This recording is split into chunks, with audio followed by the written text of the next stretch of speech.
Avellentar é mirar atrás, e enfrontarse a un pasado no que ás veces custa recoñecerse.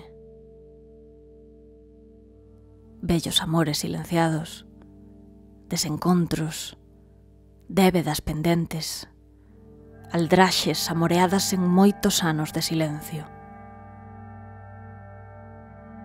Ao cabo, os vellos segredos de familia sempre acaban por aflorar, porque nin o amor, nin o rancor poden agocharse eternamente. Primero hay que saber sufrir, después amar, después partir y al fin andar sin pensamiento.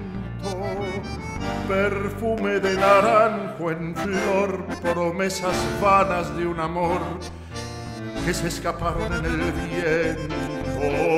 Después, ¿qué importa de después? Toda mi vida es el ayer que me detiene en el pasado.